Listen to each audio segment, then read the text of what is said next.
Bueno, en otro tema, el rostro más agradable de la conquista es la gastronomía, nuestra gastronomía, que forma parte de nuestro patrimonio cultural.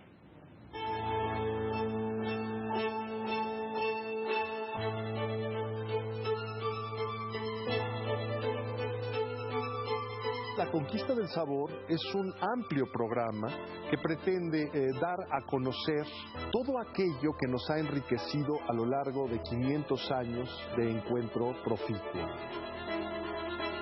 Yo empezaría con un pequeño preámbulo. Conquista, para mí evoca ante todo enamoramiento, seducción, de cómo se fueron atrayendo dos culturas diversas. ¿Por qué la cocina mexicana es tan exitosa a nivel mundial? Los ingredientes que México también le regala al mundo y que nos dan como resultado el gran inventario de platillos que nos han dado patria y libertad. Es una cocina principalmente basada en el frijol, en el maíz. Estamos celebrando los 500 años del mestizaje. A lo que al final se llamó cocina mexicana. Se alzó una ovación en la sala. La primera vez en la historia y del mundo que se inscribía una cocina en esas listas de las convenciones del patrimonio cultural de la UNESCO. Esto es La Conquista del Sabor. Sean ustedes bienvenidos.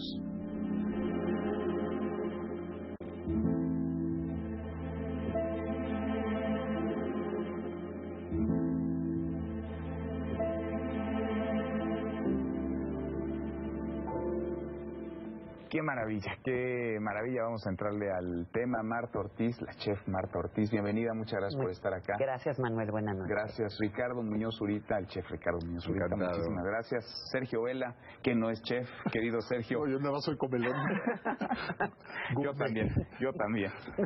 Gracias, Manuel. Es un proyectazo de arte y cultura del Centro Ricardo Salinas Pliego. Sergio, que tú pues conoces muy bien porque has venido no solamente acompañándolo, sino ideándolo y dándole cuerpo. Mira, gracias, Manuel, es un enorme placer que en esta ocasión y en ausencia de nuestros queridos Gabriel Díaz y Pablo Boullosa, podamos contar con tan ilustres y distinguidos acompañantes en la mesa.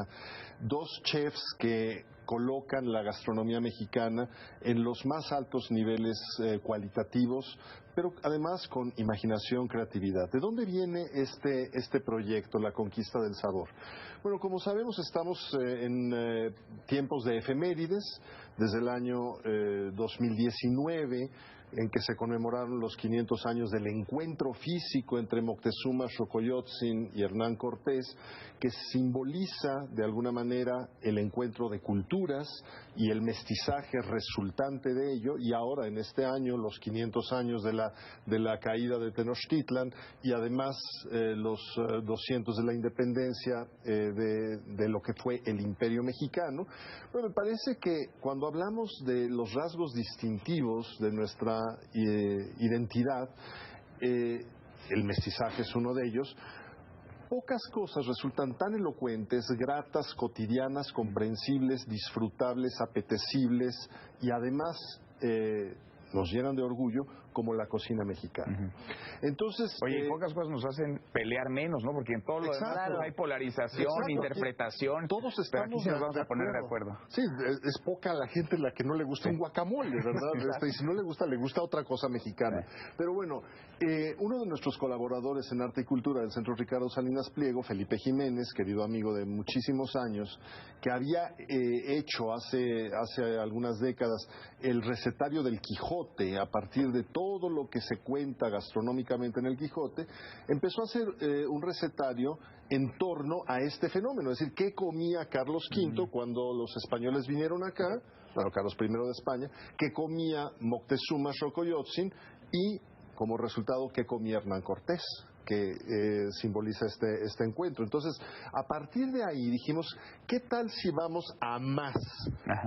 Y entonces, bueno, pues buscamos que algunos chefs destacadísimos, Marta y Ricardo, fueran nuestros aliados, lo cual celebro y agradezco enormemente, que el Conservatorio de la Cultura Gastronómica Mexicana, que presentó al final el expediente ante la UNESCO, mediante el cual se reconoció la cocina mexicana como Patrimonio Cultural de la Humanidad, primera cocina tradicional reconocida así, lo cual no es poca cosa, y que justamente debe conservar ese sello, cuidando que se cumplan con todas las provisiones para preservar este legado cultural.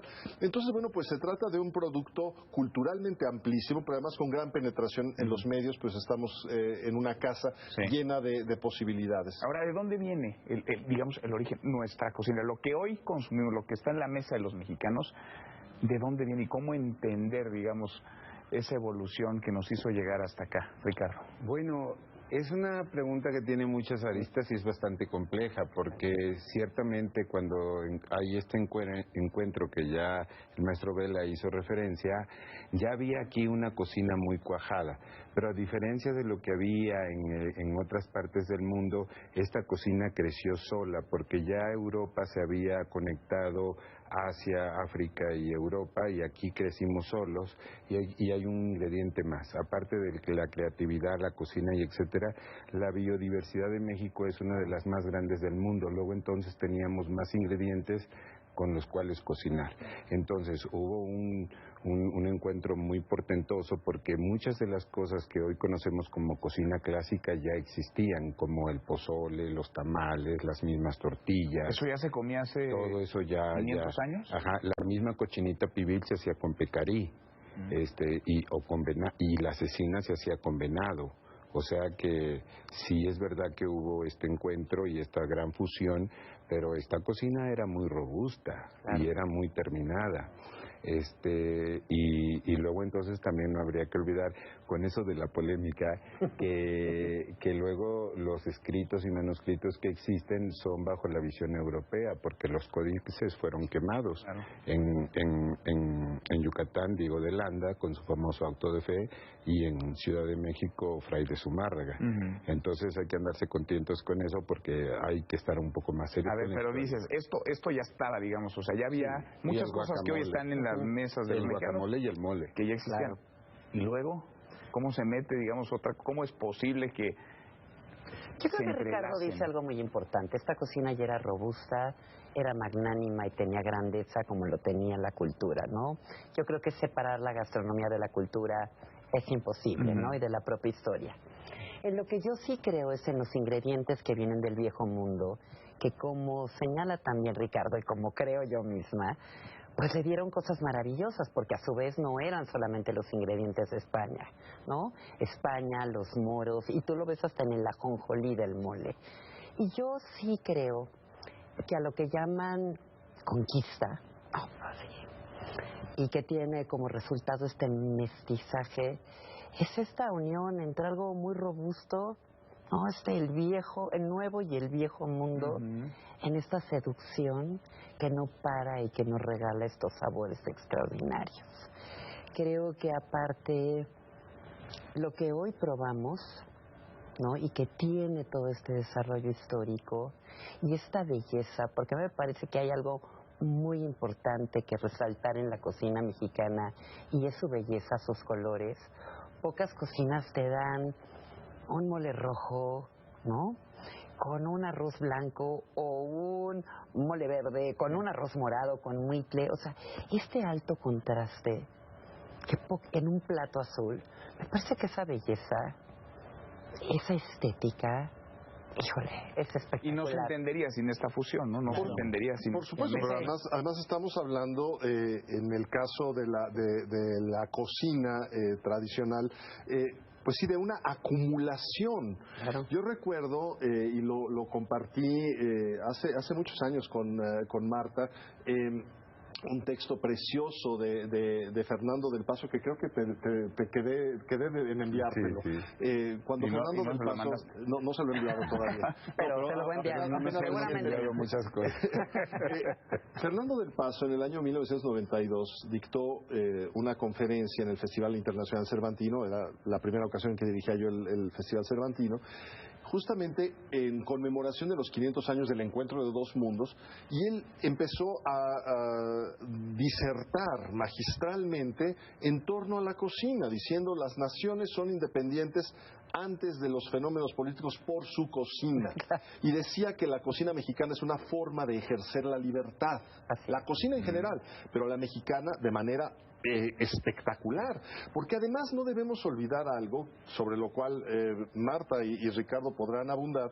México se encuentra en este intercambio en el centro entre Europa y Asia. Y entonces el famoso galeón de Manila, conocido más como la Nao de China, que llegaba a Acapulco, llevaba y traía productos. La cocina picante oriental, las cocinas picantes orientales, provienen del capsicum mexicano. Entonces, el mango de Manila, pues porque venía de las Filipinas. Entonces, esto es algo que yo quisiera destacar, y me gustaría que hablaran más Marta y Ricardo, porque encontramos en Ricardo, por ejemplo, a un investigador que a lo largo de décadas se ha dedicado justamente a hacer una labor académica y de enseñanza. Y Marta ha tenido también esta destreza para reinterpretar y además darle un sentido visual, hija de artista también, a la presentación de los platillos. Yo no he cocinado junto a Ricardo, junto a Marta. Yo le he visto hacer recetas y las empieza por dibujarlas, para ver cómo las va a presentar. Así es. Lo cual habla, y ambos lo tienen, de una memoria olfativa y gustativa extraordinaria. Porque el margen de error que estos dos genios de la cocina mexicana tienen es mínimo. Es decir, aciertan y yo diría que hasta cuando se equivocan, aciertan. Sí, descubren algo nuevo. No se nos olvida, esto pero... está evolucionando y está reinventándose todo el tiempo. Pero yo creo que porque es una cocina portentosa, yo creo que ya está, es una curaduría. Yo digo que soy curadora de sabores. Y como bien dice el maestro Vela, él algunas veces me acompañó en mis glorias y en mis tristezas, ¿no? También como cocinera, en la insistencia de las tartas de tortuga, que no se te olvida la historia, pero bueno, otro día la platicamos. Pero es cierto, yo creo que tienes los elementos para hacer una gran cocina, una cocina magnánima. Y esto de que estemos en medio, en estas influencias, creo que han sido influencias fantásticas. Eso sí lo quiero decir. A mí me sigue gustando una tortilla, esta comunión con el sol y la belleza, y sentir que aparte es como un símbolo de la democracia. Todos amamos una tortilla. Todos comemos una tortilla, y una tortilla, cuando dicen a falta de pan tortilla, yo digo al revés. A falta de tortilla pan, porque a mí me gustan más. Oye, y de eso hay dos datos curiosísimos. Cuando empieza el contacto no había forma de llamarle a la tortilla, porque era una cosa que se desconocía y le empezaron a llamar pan. Claro. Por eso todavía en Campeche se mantiene el pan de cazón. Y la gente dice, pero ¿por qué pan de cazón se está con tortilla? Porque no había un nombre.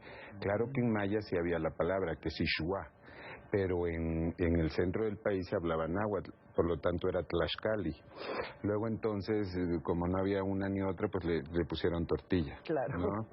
Y la otra cosa que es muy interesante es que en las primeras incursiones o en el primer tiempo, ellos comieron pan de casabe, que no es otra cosa más que una deliciosa tortilla muy gruesa, que el casabe es el nombre antiguo de la yuca. Claro.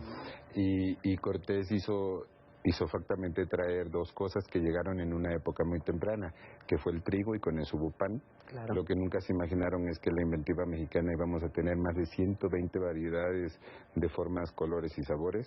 Claro. Y la otra cosa fue el chorizo, porque eso fue de lo primero que se introdujo, ¿no?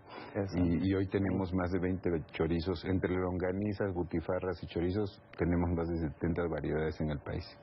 Terreno fértil, con la imaginación con el suelo, con los métodos, con los colores, con la belleza, con las vajillas, con las mesas, con los platos.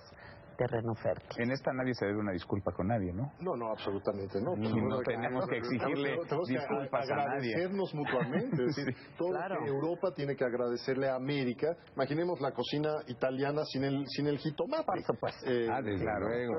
Para Oye, pero hay un recurso que tú mencionaste que lo pasamos como muy rápido, que es la intervención del Oriente. Porque en Tabasco los plátanos se llaman guineos, no porque vinieron de Guinea. El mango se llama Manila porque vino de Manila. Así es. Y hay cosas que asumimos como muy nuestras que no son nuestras, como el tamarindo, el coco, el mango, y la retaíla es grande, que son de países tropicales, pero que vinieron vía. Llegaron a Lo que pasa es que las extensiones de Puebla en ese momento de la historia, donde hoy es el actual Acapulco, era el estado de Puebla. Luego entonces Puebla fue el verdadero cruce de caminos fue Puebla.